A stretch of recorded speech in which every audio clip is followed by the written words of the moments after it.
లక్షం Niamey చాత్మానం లామి చాంతే క్షిపామి చ క్షిపామి క్షపయామి చ ఏక క్షిణోమి దురితం సదాం క్షమి భూతానాం మిమే మయ్యే చ మామి చ క్షమాహి. ఇదేమిటో గందరగోళంలో ఉంది కదండి.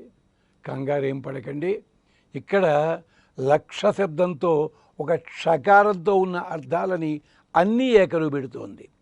భక్తులు సంసారం పొందేలా నేనే చేస్తాను, ప్రళయకాలంలో వాళ్ళని చేర్చుకుంటాను, తిరిగి వెలువరిస్తాను, సత్పురుషుల పాపాలన్నీ నేను తొలగిస్తాను.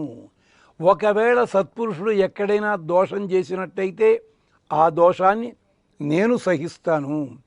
జీవులందరిలో కూడా క్షమాగుణంగా ఉంటాను. లోకాలన్నీ సృష్టించడానికి నేనే కారణమవుతాను. ఆ లోకాలు ఎంతెంత ఉండాలో నిర్ణయించేది నేనే కొలిచి నిర్ణయిస్తాను. అందుకని కపిల మహర్షి నాకు ముద్దు పేరు పెట్టాడు లక్ష్మి. అంచేత ఓం లక్ష్మీ నమః. అయ్యా ఏమిటిది విశేషం అంటారా? భక్తులు సంపాదన పొందేలా చేస్తాను, భక్తులు సంసారం పొందేలా చేస్తాను. కారణం ఏమిటంటే ప్రళయకాలంలో ఈ జీవులకి శరీరం ఉండదు. అమనః అప్రాణః శుభ్ర విజిగిత్సు 8 లక్షణాలు ఉంటాయి. కానీ వాడు చేసుకున్న పుణ్య పాపాల అనుభవం కావాలంటే శరీరము కావాలి, ఉండడానికి స్థానము కావాలి, ఒక భోగ పదార్థము కావాలి, భోగ పదార్థాన్ని అనుభవించేలాంటి శక్తి ఉండాలి. డబ్బు ఉంది, తినడానికి లేదు, ఏం ప్రయోజనం ఆ డబ్బు? ఆయుష్ ఉంది, మంత్రం మీద ప్రయోజనం ఏంటి? అలా కాదుట, అన్నిటి అనుభవించేందుకు వీలుగా. ఇందుకనే సృష్టి జరుగుతుంది. అంచేతనే పెద్దలు అంటారు, యద్భ్రూభంగా ప్రమాణం స్థిరచర రచన తారతమ్యే మురారే. అమ్మవారి కనుబొమల కదలికని బట్టి మాత్రమే భగవంతుడు సృష్టి లోపల ఇన్ని తేడాలు చేస్తున్నాడు అని అంటారు అక్కడ. అలాగే సృష్టి జరిగేలా చేస్తాను. ప్రళయకాలంలో వారిని దగ్గరికి చేర్చుకుంటారు. పిల్లల్ని ఆడుకోవడానికి పంపించిన తల్లి అక్కడ బయట ఏదో ఇబ్బంది జరుగుతోందంటే పిల్లల లోపలికి భయం లేదమ్మా అని దగ్గరికి తీసుకుంటుంది. నెల ప్రళయకాలంలో మళ్ళీ తిరిగి వెలువరిస్తా, ప్రమాదం తప్పిందో మళ్ళీ పంపించేస్తాను. ఒకవేళ మంచివాడు ఎవడైనా పాపాలు చేసినా సహిస్తా. అంచేతే రావణాసుడి మాటలు సహించింది ఆవిడ. రావణాసుడు ఎప్పటివాడండి? జై విజయంలో ఒకడు కదా, తన పరివారంలో ఒకడు కదా. అందుకనే ఒక్క క్షణంలో భస్మం చెయ్యొచ్చు, చెయ్యలేదు. సీతాదేవి చేసిన పనిది. అసందేశాత్తు రామస్య నత్వాంకుర్మి దశగ్రీవ భస్మార తేజస. రాముడు నాకు చెప్పి ఉంటే ఈ పాటికి నేను బూడిద చేసి ఉండేదాన్ని, కానీ చేయటలే అంది సీతాదేవి. అలాగా సత్పురుషుడు, వాడు ఒకప్పుడు సత్పురుషుడే, ఇప్పుడు ఈ రూపంలో ఉన్నాడు, తప్పు చేశాడు, అది జరిగిన పని. అందుకని చెప్పి వాళ్ళ పాపాలు సహిస్తాను. జీవులందరిలో కూడా క్షమాగుణంగా ఉంటాను. మనకి క్షమాగుణం ఉంటుంది. ఎంచేతంటే చిన్న పిల్లలుగా ఉండగా ఇంజక్షన్ చేస్తే బేరమని ఏడుస్తాం. మరి పెద్ద అయిన తర్వాత ఆ ఇంజక్షన్ చేసిన నొప్పి కలుగుతుంది, అయినా కానీ సహిస్తాం కదా మనం. అలాగే బోర్లా పడ్డాను చిన్నప్పుడు, ఏడుస్తూ కూర్చున్నాం. ఇప్పుడు పడితే కాస్త రైతు దులిపేసుకున్నాం. అంటే క్షమాగుణం మనకి తెలియకుండానే లోపల ఉంటుంది. ఆ క్షమాగుణాన్ని నేను, లోకాలన్నీ నేను సృష్టించి నేనే కొలుచుకుంటా. ఎంచేతంటే ఇల్లు నిర్మాణం జరిగింది, ఇంటి సంగతి ఎవరికి తెలుస్తుందండి? కాబట్టే మా రామచంద్రస్వామి ఒకసారి లక్ష్మణస్వామిని పిలిచి, నాన్న జల రామణీయకం ఎత్ర స్థల రామణీయకం తదా, అలాంటితో ఇల్లు కట్టినాయన అన్నట్ట. లక్ష్మణ్ అన్నాడు, నీకు తెలియకపోతే సీతమ్మని అడిగి అడుగు, ఆ స్థలం చూడు నేను కడతానన్నట్టు. బాబు ఎంచేత ఇంటి వ్యవహారాలు ఆవిడ తెలుసు కదా, అంచేత కొలుస్తుంది, ఇంత మాత్రమే అని చెప్పి. ఆఖరికి కుమార సంభవంలో కూడా సప్తరుషులంతా వచ్చి పెళ్లి మాటలు మాట్లాడుతుంటే ఆయన హిమవంతుడు పార్వతీదేవి గారి తల్లి వారి వైపు చూసేట పాపం, మేనాదేవి వైపు. ఎందుకంటే ఇంటి వ్యవహారాల్లో స్త్రీలే కదా నేర్పరులు అన్నాడు ఆయన కాళిదాసు. అలాగటి ఇక్కడ కూడా నేను అన్నీ కొలుచుకుంటాను. అంటే ప్రదేశములు, భోగములు, అలాగే ఎవడికి ఎంత కావాలో అంత ఇస్తానయ్యా నేను. అంచేతను లక్ష్మి అంటారు. కాబట్టే కపిలుడు నన్ను లక్ష్మి అని పిలిచాడు. ఎక్కడ? పాతాళలోకంలో ఉన్నాడు ఆయన. కపిలావతారంలో శ్రీ మహావిష్ణువే ఆయన పెట్టిన పేరు లక్ష్మి. అంటే ముద్దు పేరు. భర్త గారు పెట్టిన పేరు ముద్దు పేరు కదా, అందుకని చాలా ప్రేమతో పిలుస్తూ ఉంటాం. ఆ పేరు అనగానే ఆనందం కలుగుతుంది అనమాట. అలాగట లక్ష్మి అన్న పేరు వచ్చింది. పంచాక్షరోయం మంత్ర, 5 అక్షరాలు. ఓం లక్ష్మీ నమ. 2 2 4 1 5. పంచాక్షరోయం మంత్ర పాతాళ గతిదాయక దివ్యాంతరిక్ష భౌనానాం భోగానాం ఉపపాదక. చెప్పుకున్నాం కదా అది. అంచేత ఆత్మజ్ఞానం ఇదం పుణ్యం, యోగ జ్ఞానం ఇదం పరం. అంచేత లక్ష్మి అనగానే ఓం లక్ష్మీ నమః అని శ్రద్ధగా పూజ చేసినట్టయితే మీకు ధనం వస్తుంది, ఆత్మజ్ఞానము కలుగుతుంది, అలాగే యోగ జ్ఞానము కలుగుతుంది. ఆత్మజ్ఞానం యోగ జ్ఞానం ఎలా కలుగుతుందండి అంటారా? నిత్య జీవితంలో కూడా మనం కొన్ని అనుభవిస్తుంటాం. చేతి నిండా డబ్బు ఉంటుంది, గుక్కెడు మంచినీళ్ళు కొనుక్కోవడానికి అవకాశం లేని స్థితి ఉండొచ్చును. ఇంటి నిండా ధనం ఉంటుంది, ఒక్కోసారి భోజనం చేయడానికి వీల్లేని పరిస్థితి ఉంటుంది. మనకి ఏదో ఇంగ్లీష్లో కింగ్ మైదాస్ అని కథ ఒకటి ఉంది. నేను ముట్టుకుందల్లా బంగారం కావాలన్నాడు. ఆఖరికి భోజనానికి కూర్చుంటే అన్నం కూడా బంగారం అయిపోయింది. ఇక వాడు ఏం చేస్తాడు? ఇదిట. అంచేత అలాంటి స్థితిలో మన యోగ శాస్త్రం కూడా బాగా అర్థమవుతుంది. ధనమే పరమార్థ సాధనము కాదు, ధనముతో పాటుగా పరమార్థము కూడా సాధనం అవుతుంది అమ్మవారు. కాబట్టే మన ఒక పెద్దలు కుమారస్వామి, వేదాంతం కుమారస్వామి అని ఒక పెద్దలు లక్ష్మీ లహరికి అనువాదం చేస్తూ లక్ష్మీదేవిని వేళాకోళం చేస్తారు. ఏమిటి?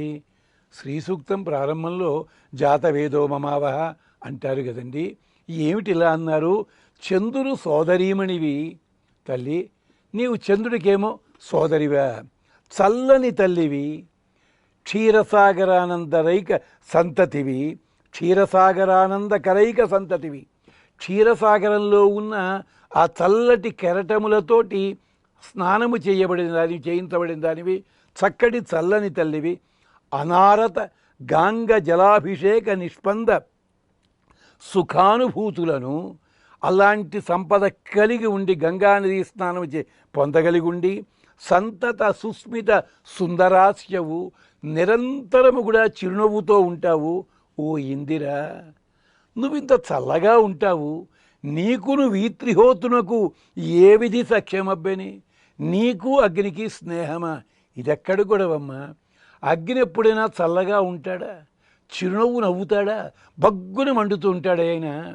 పోనీ నువ్వేమిటి చక్కగా గాంగ సముద్ర తీర ఆ జలాలతో ఉంటావు, ఇక్కడ జలాలు పొరపాటు నీడుదుకలు పడి చిడపడ అంటాడు ఆయన మహానుభావుడు. అలాంటివాడు ఎలాగబ్బిందమ్మా నీకు? అవునులే, నువ్వు ప్రపంచానికంతటికీ కూడా అధీశ్వరివి, అందుకని అగ్నిని కూడా స్వాధీనపరుచుకున్నావు నువ్వు అంటారు ఆయన. అలాగా లక్ష్మీ నమః అంటే పరమాత్మతత్వాన్ని మనకు అందించేది అంటూ మళ్ళీ ఏమన్నాం? జాతవేదో మమావహ. ఇంతకుముందు కూడా ఈ మాట అనుకున్నాం.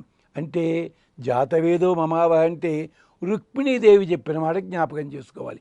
అగ్ని, నువ్వు మా మీద కోపంగానే ఉంటావు, లేదంటల్లా, ఏదో అమ్మవారి పొగుడుతూ నేను అన్ను ఉంటావు, కానీ నువ్వు మాత్రం మాకు తప్పకుండా పురుషకారం చెయ్యాలి, అమ్మవారి దయ మాకు కలిగించేలా చేయాలి. ఎంచేత వేదం చెప్పనే చెప్పింది కదా, శ్రీమిచ్చేది హుతాశనాథ్ అని చెప్పి, ఎన్ని విధంబులందని బుధేశ్వర చక్రికి విన్నవింపవే. ఎవరిని పంపించింది? అగ్నిజ్యోతనుడు ఆయన్ని. ఈ పేరు ఎక్కడి నుంచి వచ్చింది అనుకున్నాం కదా. ఎక్కడ? ఎഴുത്തച്ഛన్ అనే మలయాళ కవి చెప్పిన దాంట్లోంచి పోతన్న గారు అందుకున్నారు దీన్ని. అగ్నిజ్యోతన, అగ్ని కదా, భగవంతుడికి భక్తుడికి అనుసంధానం అగ్నిదేవుడు అన్నమాట. అందుకని మాకు రక్షణ కలిగించవయ్యా, అగ్నే వ్రతపతేత్వం, మమ్మల్ని రక్షించవయ్యా అని ప్రార్థన చేస్తూ జాతవేదో మ ఆవహ. మే అన్నదానికి వ్యాఖ్యానం చక్కగా చెప్తారు యామునాచార్యులు. అంబా, నీ చూపు వల్ల సృష్టి, లేకపోతే నష్టి. నీ చూపు పడితే సృష్టి జరుగుతోంది, నీ చూపు పడలేదా ప్రళయం అవుతోంది. ఎందుకో తెలుసా? ఈషత్ త్వత్కరుణ నిరీక్షణ సుధా సందుక్షణాత్ ద్రక్ష్యతే నష్టం ప్రాక్. సృష్టికి ముందంతా కూడా ఏ వస్తువు కనిపించటంలే, కానీ నీవు ఒక్క చూపు స్వామి వంక చూచావు. ఆ చూపు వల్ల అమృతం వచ్చింది. అమృతంలోంచి అంతవరకు కనిపించని అన్నీ కనిపిస్తున్నాయి, మాకు సృష్టి జరిగింది. అలాంటి నీ చల్లని చూపులు మా మీద ఉండాలి అంటూ ప్రార్థన చేస్తారు యామునాచార్యుల వారు. ఇంద్రుడు విష్ణు పురాణంలో క్షీరసాగర మథన వేళ ఇంద్రుడు చేసిన స్తోత్రం ఉంది. అంటారు, అమ్మా నీ దయ ఉందనుకో, నీ దయ అంటే వచ్చి నాయనా నీకన్నీ ఇస్తున్నా అని ఎత్తివి చేపెట్టక్కల్లా, నీ చూపు పడితే చాలు. సశ్లాఘ్య, లోకంలో అంతే కదండి, ధనవంతుడు ఎవడో వాడే గొప్పవాడు కదా. సశ్లాఘ్య సగుణి, అతడే అన్ని గుణములు కలిగినవాడు. సధన్య, ధన్యుడైనవాడు. యహత్వం నిరీక్షసే దేవి, ఎవరినైతే నీవు చూచావో అతడు అన్ని సంపదలు పొందుతాడు. ఉంది సామెత, సర్వే గుణా కాంచనమాశ్రయింతి. ఎవడి దగ్గర డబ్బు ఎక్కువ ఉందో వాడే అన్నా గొప్పవాడు. వాడు చెత్తవాగుడు వాగుతున్నాడు అనుకోండి, పక్కవాడు పొగుడుతాడు, పుంభావ సరస్వతి ఎంత బాగా మాట్లాడుతున్నాడు అంటాడు. వాడే గనక ఎందుకు అనవసరంగా మాట్లాడడం, ఏదో తప్పర్థం వస్తుందో ఏమిటని మితంగా మాట్లాడుకొని, ఏమిటోనండి ఆయన మితభాషి, అసలు గర్వం కూడా ఏమీ లేదండి, అబ్బో బాగా చదువు నీళ్ళు బంగారం గారు, ఎంత అన్యాయమా. అవతలవాడు బట్టతలవాడు అనుకోండి, దానములు చేసి చేసి చేసి దానములు ఎలా ఇవ్వాలని ఆలోచించి ఆలోచించి కేశములు అన్నీ పోయాయి పాపు అంటాడు ఒక్కొక్కడును. ఇదిట సర్వే గుణా కాంచనమాశ్రయింతి, ఇది వేళాకోళంగా చెప్పింది. కానీ అమ్మ నిజమైన సంపద నీవిచ్చిన రోజుని సగుణి అన్ని గుణాలు వస్తాయి. సశ్లాఘ్య సధన్య అంచేత ససూర సచ విక్రాంత యం త్వం నిరీక్షసే దేవి. సీతమ్మని చూచిన తరువాతే హనుమంతుడికి ఆ మిలిటరీ ఎక్స్పెడిషన్ మీద ఆలోచన వచ్చింది. వచ్చే ముందు ఏమన్నాడు, సీతను చూసొస్తాను ఎలాగైనా కానీ సీత కనిపించకపోతే రావణాసుని చావకొడతా అన్నాడు. అక్కడ ఉన్న మాట అది. మరి సీత కనిపించిన రావణాసుని చావకొట్టడం అనవసరంగాను కాదు, సీత కనిపించిన తర్వాత మాట్లాడిన తర్వాత అనుకున్నట్ట, ఎంత దూరం వచ్చాము, అసలు రావణాసుడి మనసు ఎలా ఉందో కనుక్కుంటే పోలేదా, అందుకని పెడదాం అంటే అమ్మవారిని దర్శించగానే అంతవరకు హనుమంతుడి ఆలోచనలో లేని కొత్త కొత్తవన్నీ వచ్చి ససూర, లేకపోతే ఒట్టి చేతులతో వెళ్ళిన వాళ్ళు పంచసేనాగ్రగాన్ హత్వ, 5 సేనానాయకులు, ఇంద్రుణ్ణి చావగొట్టిన సేనానాయకులు వాళ్ళు.